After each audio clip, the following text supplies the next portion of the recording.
মানুষগুলো এবার আগুনের মধ্যে পানি দিলে যেমনি আগুন নিভে যায়, দাউ দাউ করা হৃদয়ে জ্বলন্ত আগুন তাদের ঠান্ডা হবে। কিয়ামতের ময়দানে ওই বিভীষিকাময় সময়ে মুসিবতের কালে মানুষগুলো পাগল হয়ে বিশ্বনবীকে খুঁজতে আরম্ভ করবে। সবাই মিলে বিশ্বনবীর কাছে যেয়ে বলবে, ইয়া রাহমাতাল লিল আলামিন, ইয়া খাতামান নবীন, রাহমাতাল লিল আলামিন। দেখেন আমাদের কি অবস্থা, কি কঠিন বিপদে আমরা আছি, দাঁড়াতে পারি না, সূর্যের আলোতে ঘেমে হয়রান। আজকে কেউ সুপারিশ করতে পারবে না। সব নবীরা অপারগতা স্বীকার করেছে, তারা বলেছে আপনি ছাড়া কেউ নাকি আল্লাহর সামনে দাঁড়াতে পারবেন না, আপনি একটু সুপারিশ করেন। বিশ্বনবী বলবেন, আসো আসো, আজকের দিনে আমি ছাড়া আল্লাহর সামনে কেউ দাঁড়াতে পারবে না। বিশ্বনবী মাকামে মাহমুদে যে আল্লাহু আকবার বলে সিজদায় লুটিয়ে পড়বেন। আল্লাহ রাব্বুল আলামিন বিশ্বনবীকে এমন কিছু চমৎকার শব্দ শিখাবেন, ওই শব্দগুলো দিয়ে আল্লাহর প্রশংসা করে বিশ্বনবী কাঁদতে আরম্ভ করবেন। বিশ্বনবী এমন ভাবে অজর দ্বারায় সিজদায় লুটিয়ে পড়ে কাঁদবেন, রব্বুল আলামিনের রহমতের দরিয়ায় জোশ লেগে যাবে। রব্বুল আলামিন এই দৃশ্য থেকে সহ্য করতে পারবেন না। রব্বুল আলামিন বলবেন, ইয়া মুহাম্মদ ইরফা রাসাক, ও নবী আপনি মাথা তোলেন, মাথা তোলেন, আপনার কান্না আমি সহ্য করতে পারি না। নবী আপনি মাথা তোলেন, সাল তুতা, আজকে আপনি যা চাবেন তাই দেব। নবী আপনি সিজদা থেকে মাথা তুলেন, সাল তুতা, যা চাবেন তাই দেব। ওয়াশফা তুশাফা, যার জন্য সুপারিশ করবেন তার সুপারিশ কবুল করে নেব। বিশ্বনবী এবার মাথা তুলবেন। যে বিভীষিকাময় সময়ে প্রত্যেক নবী বলেছেন আমি পারবো না, প্রত্যেক নবী বলেছেন নফসি নফসি, আমার কি হবে আমি জানি না, আল্লাহ আমারে বাঁচাও। প্রতিটি নবী বলবে নফসি নফসি, আল্লাহ তুমি আমারে বাঁচাও, আমারে বাঁচাও। বিশ্বনবী মাথা তুলবেন, তুলে বলবেন রব্বি হাবলি উম্মতি, আল্লাহ তুমি আমার গুনাহগার উম্মতকে বাঁচাও। এই দুনিয়ার বুকে রব্বুল আলামিন সব নবীকে একটা করে দাওয়া মুস্তাজাবা দিয়েছেন, মানে যে দোয়া করলে কবুল হয়ে যায় সাথে সাথেই। দাও বিহা, দুনিয়ার সব নবীরা ওই দোয়াটা দুনিয়ায় করে ফেলেছে। সব নবীকে আল্লাহ একটা করে দোয়া দিয়েছেন, নবী দোয়া করলেই কবুল। সব নবীরা ওই দোয়া করে ফেলেছে দুনিয়াতে। বিশ্বনবী বলেন আমি করি নাই। ওয়া ইন্নী আখতাবিউ দাওয়াতি শাফাআতান লি উম্মতি ইয়াউমাল কিয়ামাহ, আমার ওই স্পেশাল দোয়াটা আমি দুনিয়ার বুকে কঠিন বিপদে পড়েও কোনোদিন করি নাই। আমি আমার স্পেশাল দোয়াটা কিয়ামতের দিন আমার গুনাহগার উম্মতকে সুপারিশের জন্য রেখে দিয়েছি। আল্লাহ বলবেন নবী ইরফা রাসাক, মাথা তোলেন, আর কাটবেন না। বিশ্বনবী মাথা তুলবেন, আল্লাহ বলবেন সাল তুতা, আপনি যা চাবেন তাই দেব। ওয়াশফা তুশাফা, সুপারিশ করেন, সুপারিশ কবুল করব। বিশ্বনবী বলবেন আল্লাহ ওই স্পেশাল দোয়াটা দুনিয়াতে করি নাই, আজকে আমি তোমার দরবারে দাঁড়িয়ে কিয়ামতের দিন ওই দোয়াটা করছি। আল্লাহ আমার যে উম্মতের হৃদয়ে যাররা পরিমাণ ঈমান আছে, আমার একটা উম্মতকেও তুমি জাহান্নামে ঢুকাতে পারবা না।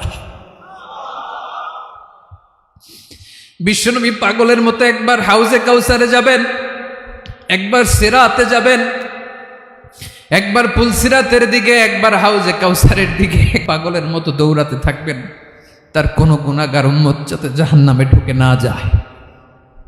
সেদিন কেউ সুপারিশ করতে পারবে না বিশ্বনবী ছাড়া। বিশ্বনবী বলেন আনা সাইয়্যিদুন নাসি ইয়াউমাল কিয়ামাহ,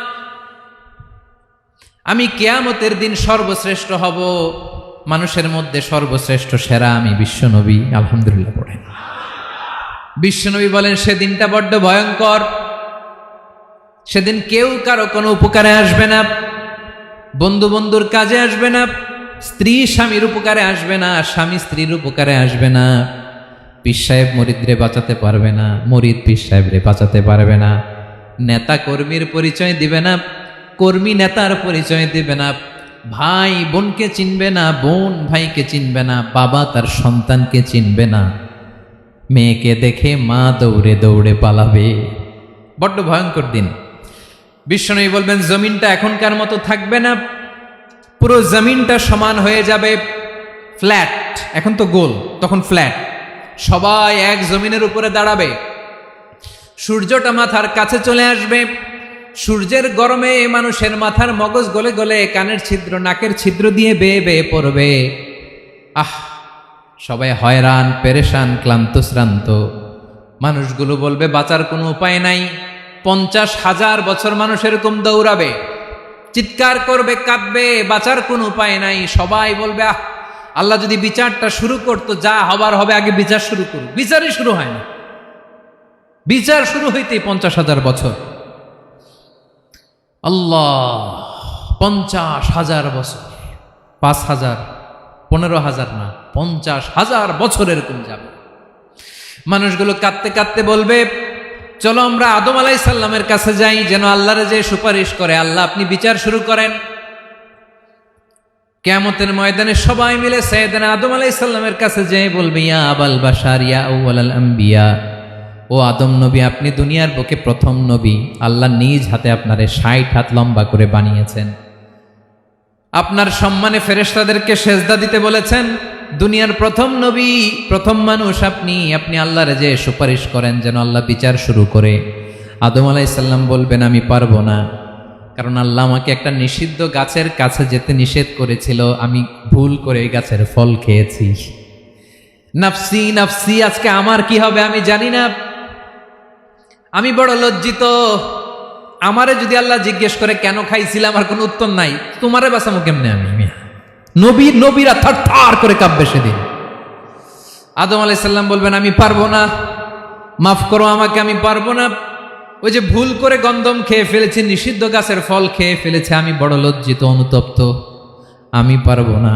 আজকে আল্লাহ এত রাগান্বিত হয়েছে, আগে কখনো আল্লাহ এত রাগান্বিত হয় নাই, ভবিষ্যতেও আল্লাহ কখনো এত রাগান্বিত হবে না। আমি পারবো না। এক কাজ করো, তোমরা নূহ আলাইহিস সালামের কাছে যাও। কোন নবী? লোকেরা এবার পাগলের মতো দৌড়াতে দৌড়াতে আল্লাহর নবী নূহ আলাইহিস সালামের কাছে যেয়ে বলবে ইয়া নবী আল্লাহ নূহ, আনতা আউয়ালুর রুসুলি ফিল আরদ, আপনি জমিনে প্রথম রাসূল। আদম আলাইহিস সালাম নবী ছিলেন, রাসূল ছিলেন না। এই দুনিয়ার বুকে প্রথম রাসূল ছিলেন আল্লাহর নবী নূহ আলাইহিস সালাম। সবাই বলবে ও নবী আল্লাহ নূহ, রাসূল আল্লাহ নূহ, আল্লাহ আপনাকে আবদান শাকুরা, শুকর গুজার বান্দা বলে কোরআনে বলেছে। কোরআনে নূহ আলাইহিস সালামের নামেও সূরা আছে না নাই? আপনি আল্লাহর প্রিয় বান্দা, প্রিয় রাসূল। দেখেন আমাদের কি দশা, ঘামতে ঘামতে শেষ। জমিনটা তামার জমিন, সূর্যটা মাথার কাছে, কি করবো আর পারি না, ঘামতে ঘামতে আর কত ঘামবো, কত দাঁড়িয়ে থাকবো। আল্লাহরে যে বলেন বিচার যেন শুরু করে। নূহ আলাইহিস সালাম বলবেন আমিও পারবো না, আমিও পারবো না। আমি আমার ছেলের জন্য এক কথা বলে ভুল করে ফেলছি। যখন মহাপ্লাবন হবে আমি বললাম আল্লাহ আমার কলিজার টুকরা সন্তান রে বাঁচান। আল্লাহ বললেন ও নূহ, সে তোমার সন্তান না, কারণ সে ঈমান আনে নাই, সে পাহাড়ের উপর দাঁড়িয়েছে, দেখি কেমনে সে বাঁচে। ওই যে আমি একটা না বুঝে আবদার করেছি, আল্লাহ আমার উপর রেগে গিয়েছিলেন। আজকে আল্লাহ ওই ব্যাপারে যদি আমারে প্রশ্ন করে, আমার কোনো জবাব নাই, আমি পারবো না, মাফ করো। তোমরা সবাই মিলে আল্লাহর খালিল ইব্রাহিম আলাইহিস সালামের কাছে যাও। লোকগুলো পাগলের মতো খুঁজতে আরম্ভ করবে, অযুত লক্ষ নিযুত কোটি মানুষের ভিড়ে আল্লাহর খালিল ইব্রাহিমকে যেয়ে বলবে ইয়া খালিলুল্লাহ, ও আল্লাহর খালিল, আল্লাহ আপনাকে বড্ড ভালোবেসেছেন, আপনি কাবা বানিয়েছেন, আল্লাহ আপনাকে বড্ড পছন্দ করেন। দেখেন আমাদের কি অবস্থা। আপনি যে আল্লাহর কাছে সুপারিশ করেন যেন আল্লাহ আজকে বিচার শুরু করে। আল্লাহর নবী ইব্রাহিম বলবেন আমিও পারবো না, আমি আমার জীবদ্দশায় 3টা মিথ্যা বলেছি। কয়টা? আসলে মিথ্যা না, একটু টুইস্ট করে, কৌশল করে কথা বলেছিলেন, ওইটাকে হাদিসে মিথ্যা বলা হয়েছে। আমি জীবনে 3টা মিথ্যা বলেছি, জীবন বাঁচানোর তাগিদে কৌশল করে 3টা কথা বলেছি। আজকের এই কঠিন ময়দানে আল্লাহ যদি ওই 3টা কথার ব্যাপারে জিজ্ঞেস করে, লজ্জায় আমি মাথা দেখাতে পারবো না, আমিও পারবো না, আমিও পারবো না। আজকে আল্লাহ এত রেগে আছে, আগে কখনো এত রাগে নাই, পরেও রাখবে না। তোমরা সবাই মিলে বনি ইসরাইলের নবী মূসা আলাইহিস সালামের কাছে যাও। সবাই এবার যাবে মূসা আলাইহিস সালামের কাছে, যেয়ে বলবে ইয়া নবী আল্লাহ মূসা, আপনি ছিলেন কালিমুল্লাহ, আল্লাহর সাথে সরাসরি কথা বলতেন। রব্বুল আলামিন আপনাকে তাওরাত কিতাব দিয়েছেন, আপনি যে একটু সুপারিশ করেন, আল্লাহর নবী মুসা বলবেন মাফ করো, আমিও পারবো না, আমি দুনিয়ার বুকে ভুল করে একটা মানুষকে মেরে ফেলেছি। আমি মারছিলাম আদব শিক্ষা দেওয়ার জন্য এক থাপ্পড়, এই থাপ্পড়ে যে ওই লোক মরেই যাবে আমি জানতাম না। আজকে আল্লাহ যদি জিজ্ঞেস করে কেন মারলা, please subscribe my YouTube channel এবং লাইক দিয়ে পাশে থাকবেন।